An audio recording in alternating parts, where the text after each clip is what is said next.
know that the last time someone was sentenced under the Witchcraft Act was in 1944?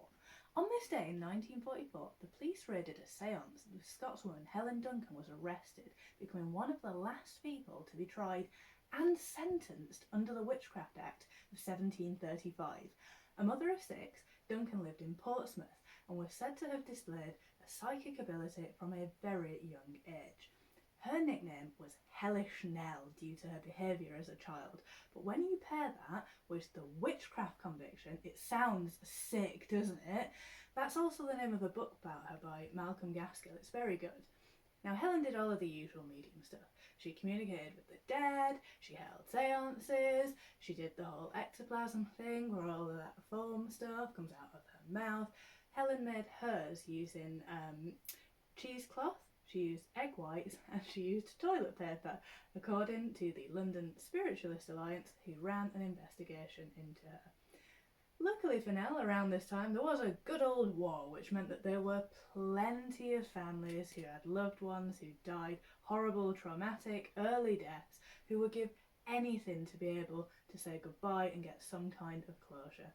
Helen was no stranger to being accused of fraudulence. She had been prosecuted by Edinburgh Sheriff's Court in 1933 for being a fraudulent medium, after a spirit named Peggy appeared at a séance but was revealed to be a stockiness undervest.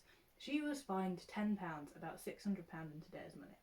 She had also been denounced by the London Psychic Laboratory, who actually did quite an in-depth investigation into her as well, which must have been crushing.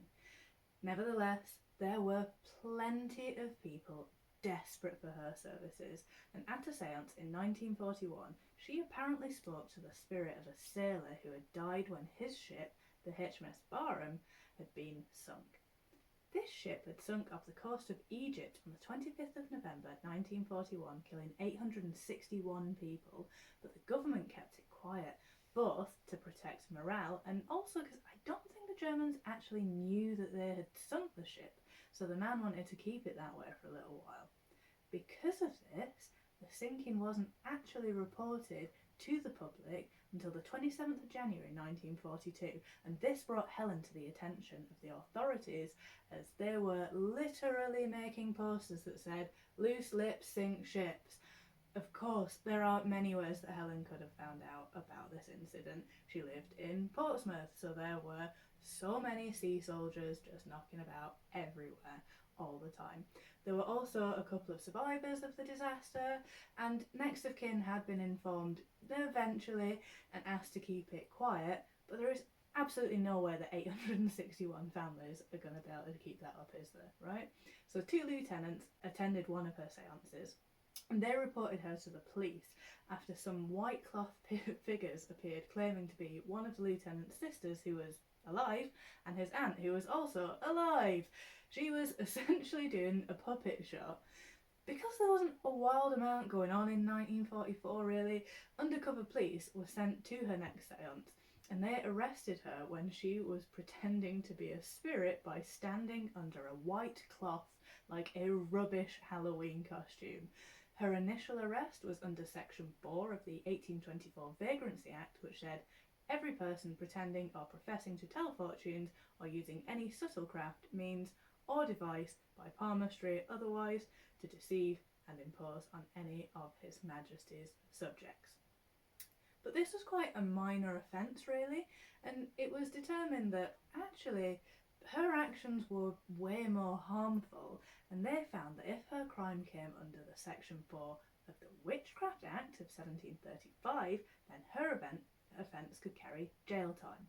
There were 7 counts, 2 of conspiracy to contravene the Witchcraft Act, 2 of obtaining money by false pretences, and 3 of common law mischief, which I love. Now, she was tried at the Old Bailey and people were mad for it. She even offered to conduct a séance in court, but the judge said no. Boo! She was sentenced to 9 months in prison, at which she cried, "I have done nothing! Is there a God?" So dramatic, I love it. They asked her to stop conducting séances, but of course, she continued immediately after her release and was arrested again in 1956, doing another one. And honestly, at that point, if you are attending those séances, that is kind of on you. She died later the same year, and the Witchcraft Act was repealed and it was replaced with the Fraudulent Mediums Act of 1951. I really, really wanted to go into this being on the witch's side. I really did. Look at me. But to be fair, I think she was just exploiting the grieving, and I find that really cruel. So unfortunately, in words I never thought that I would say, I'm on the man's side with this one. I don't know where you stand on it. Let me know. Anyway, thank you so much for watching. Why not subscribe? And I will see you tomorrow.